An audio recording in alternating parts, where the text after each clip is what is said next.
আল্লাহ সবার হাতকে কবুল করার জন্য বলে আমিন। আরো জোরে আমিন। খোবাইব ফাঁসির মঞ্চের দিকে দৌড়ে দৌড়ে যাচ্ছে। আত্মীয় স্বজন বলে দৌড়ে দৌড়ে যাও কেন খোবাইব? খোবাইব বলছেন আমার নাকের মধ্যে আমি জান্নাতের ঘ্রাণ পাচ্ছি। সুবহানাল্লাহ। নাকের মধ্যে কিসের ঘ্রাণ? জান্নাতের ঘ্রাণ পাচ্ছি। শুনে কাছে ঝুলানো হলো, দুই হাত দুই পা বাঁধানো হলো, বাঁধিয়ে দেওয়ার পর বলা হলো খোবাইব এখনো সময় আছে, তুমি কি করবে বলো?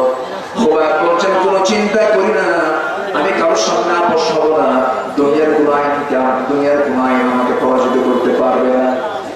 শেষ পর্যন্ত খোবাইবের সামনে একজন হেও করে বলছে খোবাইব আমরা আজকে তোমাকে শুনে কাছে ঝুলালাম, এই জায়গায় তুমি না হয়ে যদি মুহাম্মদ বিন আব্দুল্লাহ হতো কখনো ভালো হতো।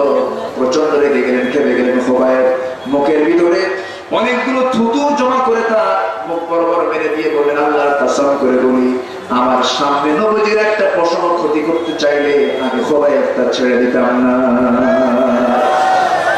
সঙ্গে সঙ্গে একজন কাফির এসে, একজন কুরাইশ এসে খোবাইবের ডান হাতে আঘাত করলো, ডান হাতটা ছিটকে পড়ে গেল। খোবাইব মুস্কি মুস্কি হাসতেছেন। বাম হাতে যখন আঘাত করা হলো তিনি আওয়াজ করে করে হাসতেছেন।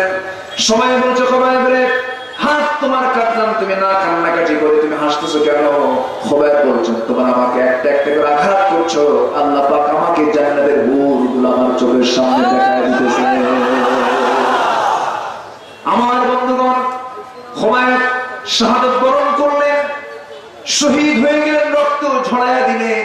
শহীদের মর্যাদা আল্লাহর কাছে এত বেশি, সবার বিচার হবে কিন্তু শহীদের কোনো বিচার আল্লাহ পাক করবেন না। সুবহানাল্লাহ। শহীদের কোনো বিচার হবে কিন্তু আমার দেশে হিন্দু শহীদ হয়। শহীদ ধীরেন্দ্র না, শহীদ আনন্দ কুমার মহন্ত। হ্যাঁ, আমার দেশে হিন্দু শহীদ হয় কিন্তু শহীদ হওয়ার জন্য এক নম্বর শর্ত হলো মুনাফিকও না, হতে হবে মুমিন। হতে হবে কি? মুমিন। মুমিন কাকে বলে? কেমন শহীদ হয়েছেন তারা? বাপ মুনাফিক আবু আমের ছেলে রাত্রিবেলা স্ত্রী সহবাস করেছেন, ফজর নামাজ পড়ার জন্য গোসলের নিয়তে গোসলখানায় ঢুকেছেন, গোসল করবেন এমন সময় মাথায় পানি ফেলেছেন। সংবাদ এসেছে তুমি কি জানো কুতিলা মুহাম্মদ বিন আব্দুল্লাহ শহীদ হয়েছে, মারা গেছে। এই গোসল যখন তার কানে আসলো মনে মনে ভাবলেন এই সংবাদ শোনার পর আমার বসে থাকাই জায়েজ না। গোসলটা করলেন, গোসল বাদ দিলেন, ফজরের ফরজ নামাজ বাদ দিলেন, সব ফরজে বড় ফরজ জিহাদের ময়দানে ঝাঁপিয়ে পড়লেন। মুনাফিক নামাজে চেনা যায় না, মুনাফিকরা নামাজ পড়ে না, পড়ে না। স্ত্রীর সামনে বসলেন, স্ত্রীর সামনে বসে বললেন শোনো সবে মাত্র বিয়ে করেছি, যুদ্ধের ডাক চলে এসেছে, আমার নবীজি নাকি দুনিয়া থেকে বিদায় নিয়েছেন, আমার আর পৃথিবীতে বাঁচার শখ নাই। কপালে চুম্বন এঁকে দিয়ে হাতে তরবারি নিয়ে স্ত্রীর কাছ থেকে চিরতরে বিদায় নিয়ে বলেন স্ত্রী আজ আর দুনিয়ায় নয়, তোমার সঙ্গে দেখা হবে জান্নাতের সিঁড়িতে। যুদ্ধে ঝাঁপিয়ে পড়লেন যুবক, মদিনার চট্টগ্রাম যুবক, শাহাদাত বরণ করলেন, শহীদ হয়ে গেলেন। আমার নবীজি যুদ্ধের ময়দানে ব্যান্ডেজ লাগানো, রাসূল নবীজির মাথায় ব্যান্ডেজ লাগানো হয়েছে, রাসূল আহত হয়েছেন, জখম হয়েছিলেন সেই যুদ্ধের ময়দানে।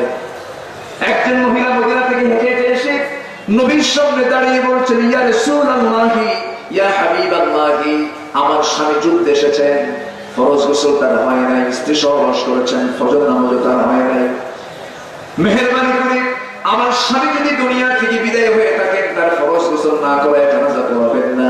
রাসূল বলেন মহিলা তোমার সেই ভাগ্যবান স্বামীটার নাম কি? হামজা। কি?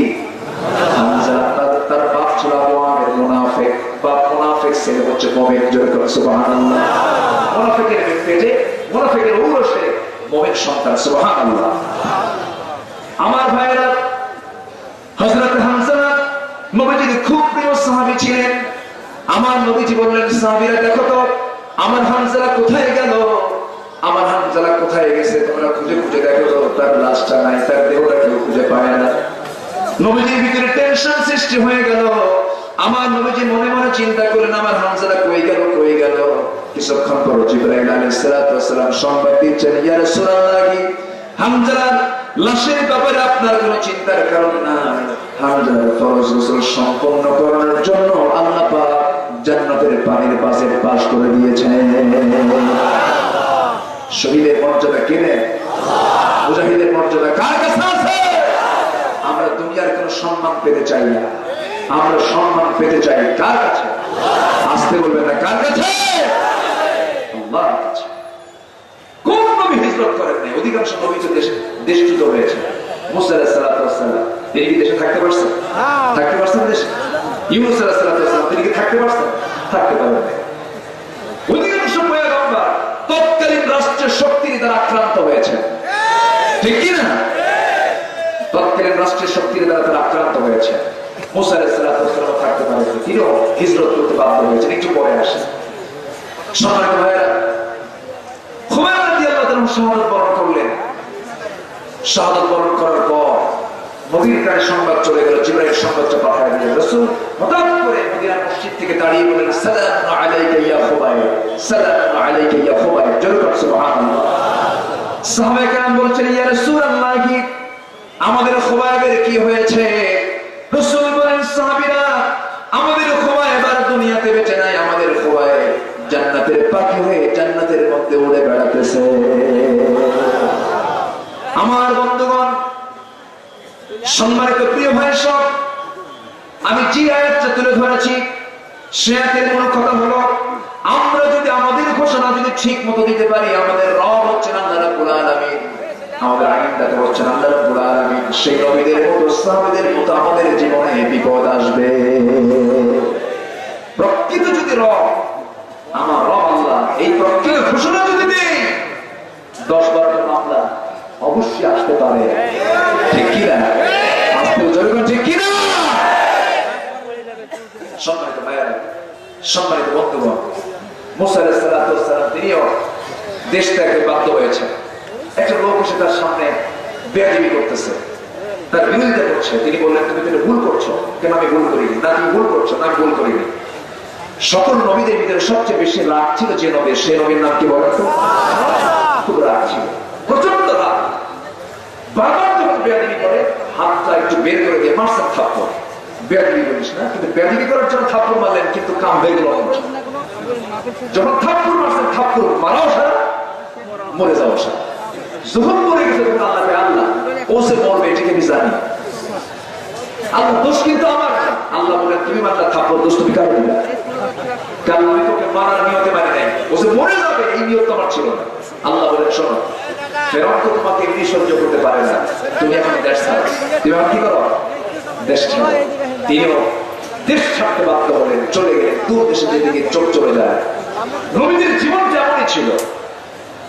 প্রকৃত ইসলামের কাজ যারা করবেন তাদের জন্য নির্দিষ্ট কোনো আবাসন থাকবে না, নির্দিষ্ট কোনো ঘর থাকবে না, আরামের বিছানা থাকবে না।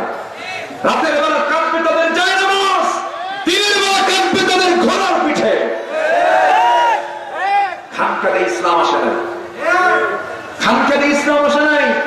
ইসলাম এসেছে শহীদের রক্ত, অঙ্গ রক্ত বদলার মধ্য দিয়া। সম্মানিত ভাইয়েরা, কষ্ট হচ্ছে? আলোচনা চালাবো, আলোচনা চালাবো। জোরে বলুন ইনশাআল্লাহ, আর জোরে বলুন ইনশাআল্লাহ। মুসা আলাইহিস সালাম বললেন, আল্লাহ আমি এখন কি করবো? তুমি এখন দেশ ছাড়ো। দেশ ছাড়লে চলে গেলেন, হাজার মাইল অতিক্রম করে অন্য একটা জনপদে চলে গেলেন। প্রচন্ড তৃষ্ণা, খাবার নাই, কিছু নাই। একজন পয়গম্বর হবেন, আল্লাহ নবী হবেন, কি ত্যাগ, কি কুরবানি তিনি স্বীকার করলেন। খাবার নাই, কিচ্ছু নাই। একটা কূপের পাশে গিয়ে দাঁড়ালেন। কূপের পাশে দাঁড়িয়ে কূপ থেকে কিছু পানি তুলে নিয়ে নিজের তৃষ্ণা নিবারণ করলেন। ইতিমধ্যে দেখতে পেলেন দুজন মহিলা হাতে বালতি নিয়ে তারা আসতেছে কূপের দিকে। তিনি মনে মনে চিন্তা করলেন যে মহিলা কি করতে চায়, দাঁড়ায় আসছে কিন্তু কূপের ধারে যায় না। তিনি বলেন, এই তোমরা কি করবে এখানে? যে কূপ থেকে পানি তুলবো? আমাদের বাড়িতে বুড়া মানুষ আছে, কোনো পুরুষ মানুষ নাই। এই কূপ থেকে পানি তুলেই আমরা আমাদের যে খাবারের যে চাহিদা পানির যে চাহিদা এটা আমরা পূরণ করার জন্য এই পানি নিতে এসেছি। তিনি বললেন তো পানি নিয়ে যাও। আমরা পারবো না, আমাদের সে শক্তি নাই যে উপরে ঢাকনাটা আমরা টান দেবো। মুসা আলাইহিস সালাম ভাবলেন বেচারি মহিলা মানুষ কষ্ট হবে, দাও বালতি আমার হাতে। কূপের ধারে চলে গেলেন। যেই ঢাকনা টান দিতে 7 থেকে 8 জন যুবক লাগে, তিনি একাই ঢাকনা টান পালেন, ছিটকে পড়ে গেল। দুই মহিলা মনে মনে কয় যে মানুষ অন্য কিছু, এত শক্তি একটা মানুষ রাখে, এটা কেমন কথা। বালতি ভরায় পানি দিয়ে বললেন চলে যাও বাড়িতে। খবরদার মহিলাদের কিন্তু বাহিরে বেশিক্ষণ থাকতে নেই, মেয়েরা বাড়ির ভিতরে বেশি থাকবে, বাহিরে প্রয়োজনে আসবে। এখন আমার দেশে মহিলা মানুষ ভিতরে বেশি না বাইরে বেশি? আলহামদুলিল্লাহ। শর্ত হলো মক্কার যে সিটি মেয়র আবু জেহেল, এর কানে যেন এই সংবাদটা না যায়। মক্কার সিটি মেয়র তখন কে? বিনা ভোটে, কিন্তু ভোট ছাড়া। আমাদের দেশেও কি ভোট ছাড়া হয়? কেন ভোট ছাড়া হয়? ভোট চাইতে যায়, ভোট চাইতে যায় বলে আমার কি ভোট দিবেন? ভয়ে গ্রামের বৃদ্ধ চাচা বলে হ্যাঁ অবশ্যই বাবা দেবো। দেবো না কেন? অবশ্যই দেবো। চাচাজি আপনি যেহেতু দিবেনই ভোট, তাহলে আপনার কালকার ভোট কেন্দ্রে যাওয়ার দরকার নাই, আমি মেনে নেব। এরকম আছে না? নাই? যারা জনগণের ন্যায্য অধিকারকে যারা অন্যায় ভাবে দখল করে নেয়, ওদের মধ্যে আবু জেহেলের গন্ধ অবশ্যই আছে। আসতে বলবে না, জরুর ঠিক কিনা? সম্মানিত ভাইয়েরা, মক্কার সিটি মেয়র আবু জেহেল যেন এই সংবাদটা না জানে। আমার নবীজি করলেন কি? আমার নবীজি চাবিখানা হাতের মধ্যে নিলেন। চাবিখানা হাতের মধ্যে নিয়ে নবীজি দরজার কাছে চলে গেলেন। কাবার দরজা খুলবেন, তালাটা খুলে ফেললেন। কাবার দরজা খোলা মাত্রই সামনে দেখতে পেলেন একটা দুইটা মূর্তি নয়, 360টা মূর্তি আল্লাহর ঘরের মধ্যে তারা সাজায় রেখেছে। নাউজুবিল্লাহ। 360টা মূর্তি কাবার ভিতরে তুলে রাখা আছে। আমার নবীজি এগুলো দেখলেন, মনটা তার ভেঙে গেল। আল্লাহ তোমার ঘরের মধ্যে এত বড় শিরক, এই সমস্ত মূর্তিগুলো ভরে রেখেছে, আমি সবগুলো একটা একটা করে ভাঙবো। সম্মানিত ভাইয়েরা, সেই কাবার ভিতরে ঢোকার সৌভাগ্য কিন্তু সবার হয় না। প্রত্যেক বছর কিছু রাষ্ট্রীয় মেহমান এখন কাবা শরীফের ভিতরে ঢোকেন। আমার দেশ থেকে একজন আলেম, একজন মুফাসসির রাষ্ট্র মেহমান হয়ে ওই কাবার ভিতরে ঢোকার সুযোগ পেয়েছেন। আজকে সেই মহান ব্যক্তিত্ব 4 শিখের দেওয়ালে বন্দী। আমি কথা বলবো কেমনে? এই যে লোকগুলো একটু ডিস্টার্ব করে, বসেন একটু, বসেন, ধৈর্য ধরুন। সম্মানিত ভাইরা, মাইকের আওয়াজ নাই।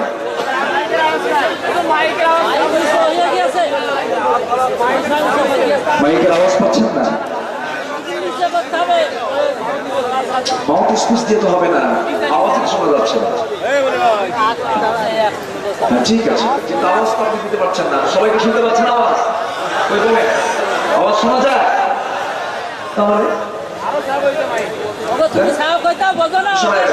আওয়াজ লাগে।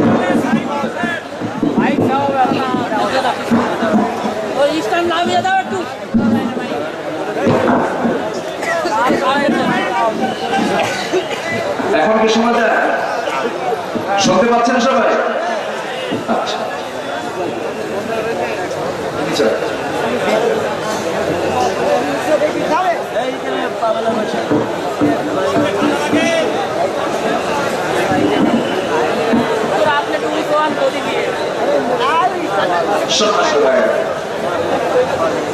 একজন ব্যক্তি ওই কাবার ভিতরে ঢোকার সুযোগ পেয়েছেন, আমার দেশের খ্যাতনামা যিনি মুফাসসির। আজকে সেই লোকটা দীর্ঘ 8 বছর যাবত মানবতর জীবন যাপন করছে। তবে এই যে নির্যাতন, এই যে ত্যাগ স্বীকার, এটার রেজাল্ট অবশ্যই দেবেন কে?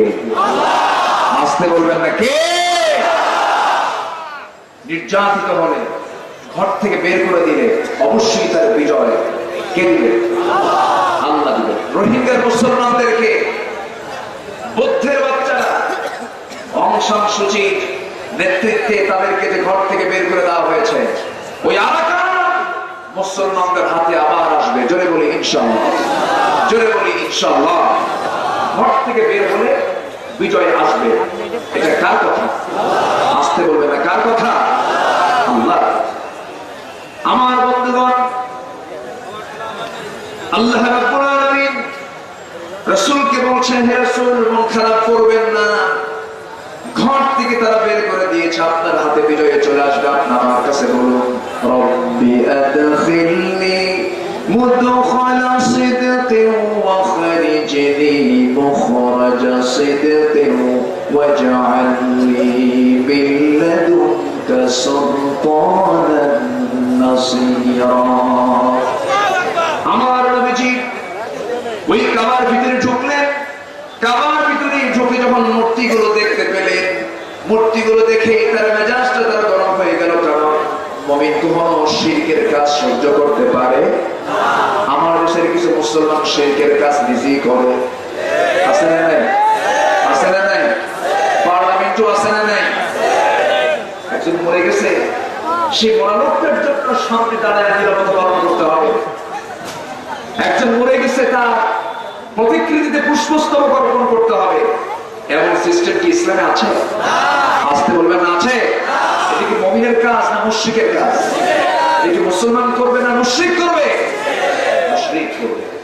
সম্মানিত ভাইরা, রাসূল করিম সাল্লাল্লাহু আলাইহি ওয়াসাল্লাম ওই মূর্তিগুলোকে দেখলেন। দেখি তার মেজাজ গরম হয়ে, কারণ তার রক্তের মধ্যে ইব্রাহিমের রক্ত আছে না নেই? ইব্রাহিমের রক্ত আছে না নেই? আমাদের জাতির পিতাকে সন্দেহ লাগে নাকি? আমাদের জাতির পিতা কে? এটা কি জোর করে আদায় করা যায়?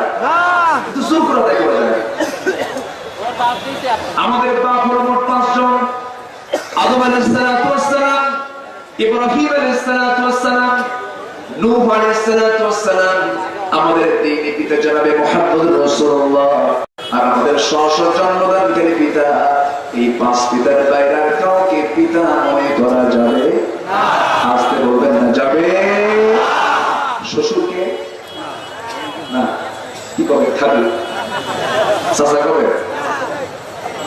শ্বশুরকে বলা যাবে, আপনি আব্বা বলতে পারবে, তবে নিজের বাবার সামনে ঘন ঘন, বুঝলে? আবার খুব ঘন ঘন ডাকে শ্বশুরকে আব্বা আব্বা আব্বা। মানে এত ঘন ডাকার কারণ হলো যে যৌতুকের টাকা এখনো শোধ হয়। এই 5 পিতার বাইরে আর কাউকে আব্বা মনে করা যাবে না। জাতির পিতা মুসলমানদের একজন, তিনি কে? জোরে বলেন, তিনি কে? ইব্রাহিম আলাইহিস সালাতু ওয়াস সালাম। এমনি জাতির পিতা হননি, তিনি শিরক সমাজ থেকে মূর্তিকে মূলোৎপাটন করেছেন। সেই সময় ছিল মূর্তির মহড়া, এমনকি তার বাবা পর্যন্ত মূর্তি বানাতো। সেই মূর্তি বাপ বানাইছে, ছেলে ভাঙছে। আল্লাহু আকবার। কিন্তু আজকে আমরা তার সন্তান হয়ে মূর্তি বানাচ্ছি। ওই দিকে আফসোস করে আল্লামা ইকবাল বলছেন, উनको तहजीब ने हर बंद से आजाद किया, लाके काबे से सनम खाने में अबद किया। নব্য যুগের সভ্যতা হয়ে কেটে ফেললে সব বাঁধন, মসজিদ ছেড়ে মন্দিরে গিয়া বাসা বেঁধেছ হায় এখন। তুমি মুসলমান, মসজিদ ভালো লাগে না, মন্দির ভালো লাগে।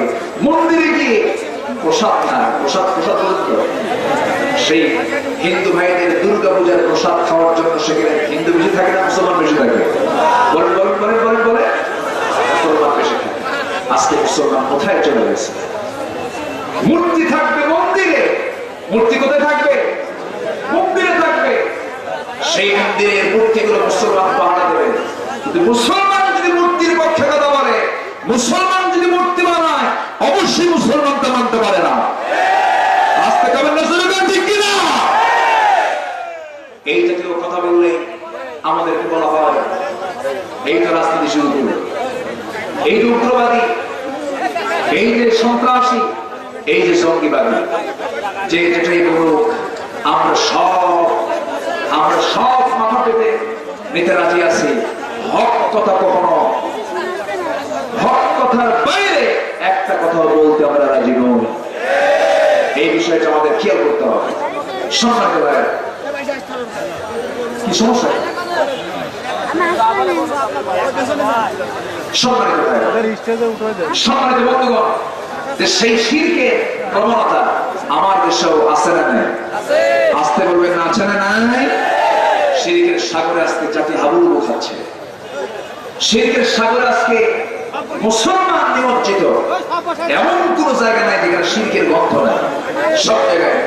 এমনকি ছাত্রদেরকে বিশেষ বিশেষ দিবসে ছবি টাঙ্গায়া সেই ছবিতে পুষ্পস্তবক অর্পণ করার নসিহত শেখানো হচ্ছে। এগুলো মুসলমানদের কাজ না মুশরিকদের কাজ? মুসলমানের কাজ না মুশরিকদের কাজ?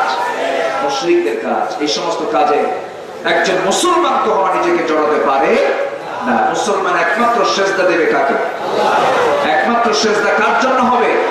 আল্লাহর জন্য।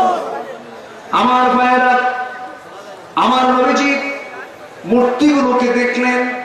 মূর্তিগুলোকে দেখার পর রাস্তার ডাবল ডাবল হয়ে গেল। মনে মনে চিন্তা করলেন, এই মূর্তি একটাও রাখবো না, সব মূর্তি এখনই ভেঙে চড়ে আল্লাহর ঘর থেকে সব বের করে দেব। কিন্তু সেই সময় মক্কার পাওয়ার নবীর হাতে না আবু জাহেলের হাতে?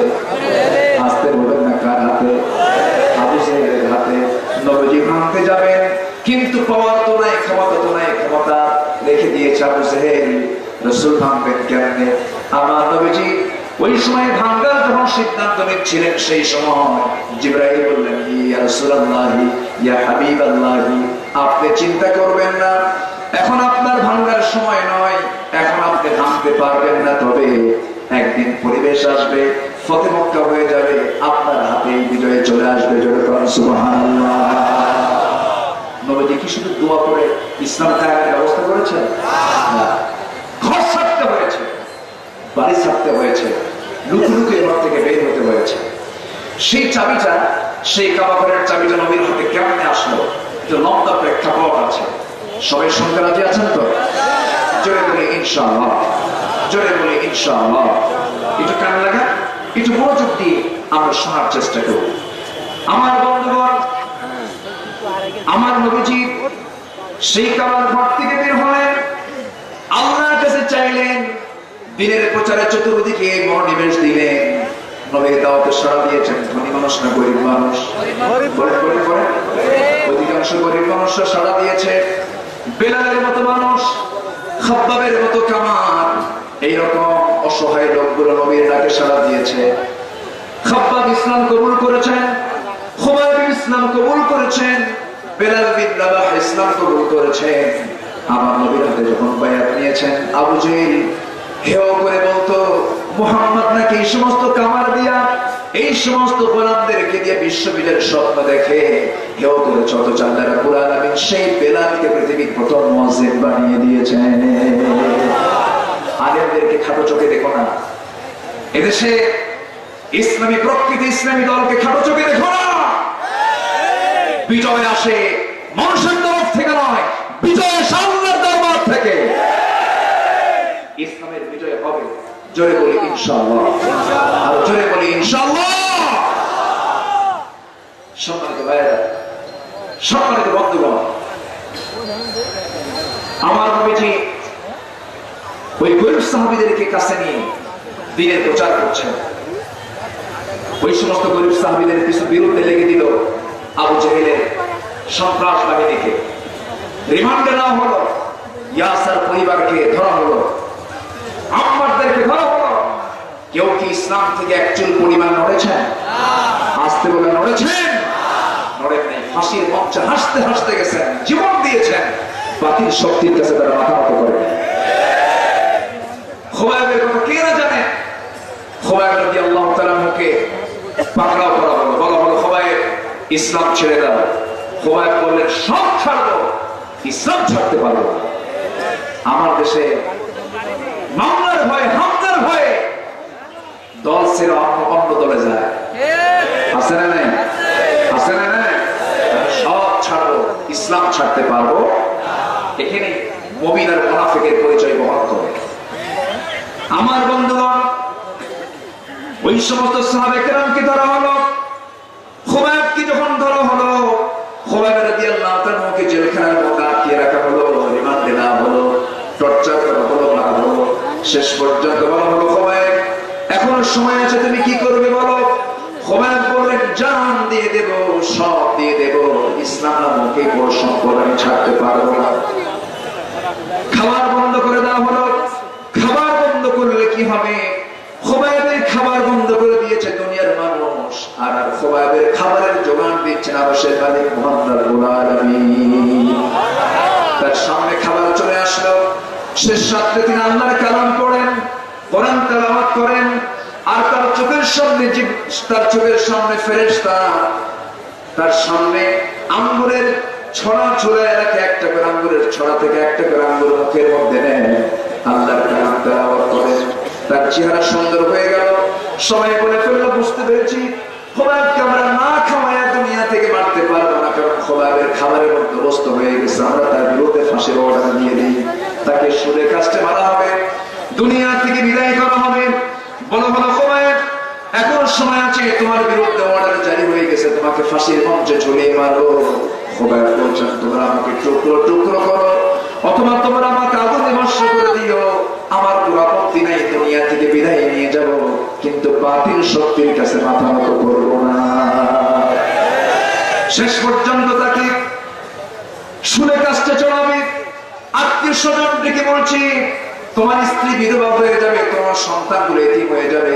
হাসতে হাসতে বলছেন, আমার বিধবার দায়িত্ব আল্লাহ নেবে, আমার সন্তানদের দায়িত্ব আল্লাহ নিয়ে নেবে, আমি কোনো চিন্তা করি না। শেষ পর্যন্ত বলা হলো, খুবাইব তোমার শেষ ইচ্ছা বলতে কিছু আছে নাকি? খুবাইব বলেন, তোমরা যদি আমার অন্তিম ইচ্ছা যদি পূরণ করতে চাও, আমাকে ওযুর পানি দিয়ে দাও, আমি ওযু বানায় নামাজে দাঁড়ায় আমি আল্লাহর সঙ্গে একটু কথা বলতে চাই। ওযুর পানি দেওয়া হলো, ওযু বানালেন, নামাজে দাঁড়ালেন। প্রথম রাকাত আস্তে আস্তে করে পড়লেন, দ্বিতীয় রাকাতে নামাজ পড়তে নিয়ে মনে মনে চিন্তা করলেন, যদি ধীরে ধীরে করে নামাজ পড়ে মানুষ ভাববে, কাফেররা ভাববে আমি বুঝে মৃত্যুর ভয়ে নামাজটাকে লম্বা করছি। এই ভেবে তিনি তাড়াহুড়ো করে নামাজটা শেষ করে ফেললেন। নামাজ শেষ করার পরে দুইটা হাত উঁচু করে আল্লাহর দরবারে প্রার্থনা করে বলছেন, আয় আল্লাহ তাআলা, আজকে আড়াইটা মাস যাবত জেলখানার মধ্যে আছি, রাসূলকে দেখি না, নবীজির সুন্দর চেহারা দেখতে পাই না, আমি মনে হয় দুনিয়া থেকে বিদায় হয়ে যাবো যে কোনো মুহূর্তে। আমি যদি মারা যাই, মেহেরবানি করে আমার বিদায় সালামটা তুমি নবীজির দরবারে পৌঁছাইয়া দিও। এই কথা বললেন, মুনাজাত সম্পন্ন করলেন, নামাজ শেষ করলেন। তাকে বলা হলো, তোমাকে শুনে কাজটা চড়াবো। দূর মেরে মেরে হাসতে হাসতে সেই দিকে রওনা দিলেন। আজকের সমাজেও কিছু কিছু মুজাহিদ আছেন যারা হাসতে হাসতে ফাঁসির মঞ্চে দৌড়ে দৌড়ে চলে যায়। আছে না? না, আমার দেশের কিছু মুসলমান হক দল খুঁজে পায় না। হয়তো হক দল কোনটা বুঝবো কেমনে? মাছ চেন, কোনটা মশা, কোনটা মাল বাজার করতে পারো, আর ইসলামী দল ছিল না। সম্মানিত ভাইরা, সেই দল প্রকৃত হক দল, যে দলের নেতা কর্মী বেশি নির্যাতিত, যে দলের শহীদের মিছিল লম্বা, সেটাই প্রকৃত হক দল। সম্মানিত ভাইরা, সম্মানিত বন্ধুগণ,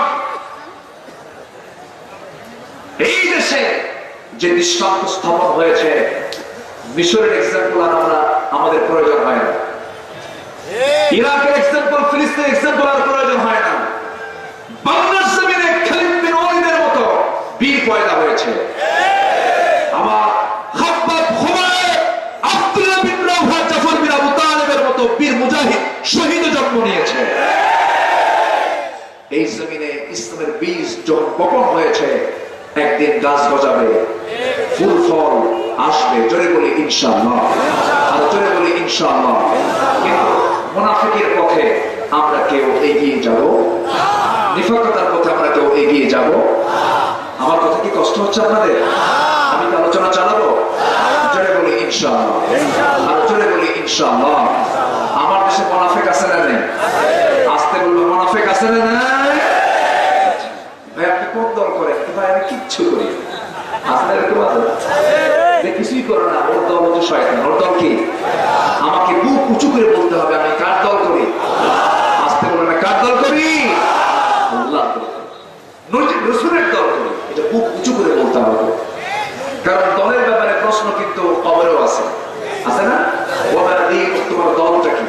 দিন মানে হচ্ছে দল। দিন মানে কি? দল। দল তো পৃথিবীতে বহু আছে, সব দলের আরবি নাম হচ্ছে দিন। সব দলের আরবি নাম কি? দিন। যত দল আছে, আমেরিকার দল বলেন, ডেমোক্রেটিক, রিপাবলিকান, যত দল পৃথিবীতে আছে সব দল আল্লাহ পাক তার কোরআনের ভাষায় দিন বলে অর্পিত করেছেন, কিন্তু ওগুলো বাতিল দিন, আর ইসলাম হলো সঠিক দিন। আর সকল নবীকে পৃথিবীতে পাঠানো হলো কেন? সকল পয়গম্বরকে পাঠানোর মূল লক্ষ্য ছিল একটাই, পরিচিত আয়াত যারা পড়ার সঙ্গে পড়েন, হুয়াল্লাযী আরসালা রাসূলাহু বিল হুদা ওয়া দীনিল হাক্কি লিইয়ুযহিরাহু আলাদ দীনি কুল্লি ওয়া কাফা বিল্লাহি শাহীদা। প্রত্যেক রাসূলকে আল্লাহ রাব্বুল আলামিন দুনিয়াতে পাঠিয়েছেন একটাই উদ্দেশ্য, সেটা হলো পৃথিবীর যত দিন আছে, পৃথিবীর যত দল আছে, সকল দলের উপরে আল্লাহর দিন ইসলামকে বিজয়ী করার জন্য। জোরে করুন সুবহানাল্লাহ। আমার দেশে কি ইসলাম বিজয়ী? আমার দেশে ইসলাম কি বিজয়ী? ইসলাম আজকে পরাজিত হয়ে আছে। ইসলামকে আজকে আমরা অচল করে রেখে দিয়েছি। ইসলাম আজকে অচল হয়ে আছে। সেই ইসলামকে বিজয়ী করার জন্য আল্লাহ পাক মুমিনের জান এবং মাল চান। আল্লাহ চান জান এবং মাল, আর আল্লাহ ওয়াদা করছেন জান মাল দিবি, আমি তোকে জান্নাত দিয়ে দেব। সবাইকে আল্লাহর জমিনে দিন কায়েমের জন্য জান মাল কুরবান দিতে